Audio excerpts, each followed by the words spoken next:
On se retrouve aujourd'hui pour une vidéo dans laquelle je réponds à la question d'Inès qui me demande comment est-ce que je fais pour changer la vision que j'ai de moi. On va donc parler de perception de soi. La perception de soi, c'est ce qui va nous permettre de savoir où est-ce qu'on se situe par rapport à l'estime. Est-ce qu'on a une estime haute ou basse de soi? Est-ce qu'on s'aime suffisamment ou pas? Est-ce qu'on se fait confiance ou pas? Et ce qui est encore plus magique dans la perception de soi, c'est que c'est ce qui va nous permettre justement de modifier ces critères et de les revoir à la hausse. C'est un point primordial que je fais constamment travailler à mes élèves en coaching parce qu'il faut savoir que la perception que vous avez de vous, les trois quarts du temps, pour pas dire tout le temps, est complètement erronée. La question que je leur pose toujours, c'est est-ce que tu es sûr de te connaître? Est-ce que tu es sûr de te regarder à travers ta vision propre ou est-ce que tu te regardes à travers ce que les gens t'envoient comme vision de toi? C'est deux choses complètement différentes. C'est souvent une question de point de vue. Je vous donne un exemple. Si vous êtes quelqu'un de très dynamique, il est possible qu'une personne A vous qualifie de bouge-bouge, de personne qui ne tient pas en place, d'increvable, alors qu'une autre personne peut vous dire waouh, j'adore ton dynamisme, t'es une vraie boule d'énergie et t'es ultra motivante. Vous êtes la même personne, mais vous êtes perçu selon deux points de vue complètement différents. Au-delà de ça, il est fortement possible, et ça arrive tout le temps, qu'on vous attribue des défauts qui ne sont pas les vôtres. Admettons qu'une copine à moi, au détour d'une discussion, me dit « Mais Carrie, je trouve que t'as vraiment un gros nez !»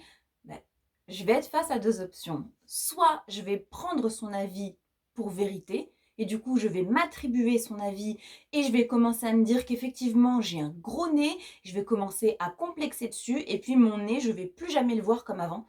Je vais le voir extrêmement gros, je vais me focaliser dessus. Soit je vais contempler son avis en me disant effectivement cette personne trouve ou pense que j'ai un gros nez, mais moi par contre je ne trouve pas. Donc je prends en compte son avis, j'accepte qu'elle pense ça de moi, mais par contre je ne modifie pas ma vision de mon nez parce que cette personne pense ça de moi. Comme je dis tout le temps à mes élèves, on n'est pas des voleurs. Donc l'avis des autres, on leur rend. C'est pas le nôtre, on leur rend. La grande question, c'est comment on fait aujourd'hui pour modifier cette vision qu'on a de soi. Pour modifier cette image, il faut apprendre à bien se connaître. Il y a un exercice que je fais faire constamment à mes élèves et que je vous invite grandement à faire. Vous allez lister vos qualités et vos défauts. Moi, je vais plutôt m'intéresser à vos défauts et je veux qu'en face de chaque défaut, vous réfléchissiez et vous notiez si c'est un défaut propre, c'est-à-dire un défaut qui vous appartient, vous savez qu'il vous appartient. Par exemple, je suis quelqu'un qui procrastine. Vous le savez, c'est ok, c'est votre défaut.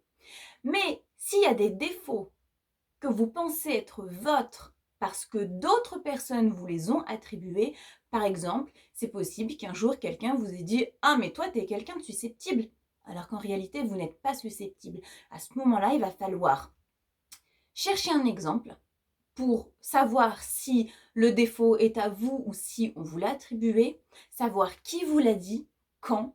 Et c'est comme ça qu'on va venir faire le tri entre les défauts qui sont réellement à vous et les défauts qui sont la vision d'autrui qu'on va leur rendre. Faire ce travail vous permettra dans un premier temps de faire sauter quelques blocages. Je vous donne l'exemple d'une autre coachée à moi qui était caissière à Monoprix et qui voulait faire une formation de secrétaire médicale. Problème, toute sa vie, elle a entendu les gens, sa famille ou autrui, lui dire qu'elle était stupide, qu'elle n'était pas très intelligente et du coup, elle s'était persuadée de ne pas être intelligente et elle s'interdisait de passer cette formation parce qu'elle était absolument certaine de ne pas y arriver. On a fait un travail ensemble, on a réussi à casser les croyances limitantes qu'elle avait par rapport à ça. Et aujourd'hui, elle a passé sa formation et elle est secrétaire médicale. Mais si elle n'avait pas travaillé sur ça, si elle n'avait pas fait sauter ses blocages, elle ne se serait jamais permis de passer cette formation. Il va également falloir apprendre à vous positionner et à reformuler les choses. Je pense à une de mes élèves à qui on dit toujours « Non mais toi de toute façon tu dors debout, t'es beaucoup trop lente » alors que d'autres personnes lui disent qu'elle est apaisante. Et bien c'est à elle de savoir qu'est-ce qu'elle a envie de garder. Si elle a envie d'avoir une estime d'elle un peu plus haute et de changer sa vision d'elle de façon beaucoup plus positive, elle va garder le côté apaisant. À l'inverse, si elle ne veut pas changer cette vision et rester dans le négatif, elle va choisir la version « je dors debout ». On en revient donc encore une fois à la positivité.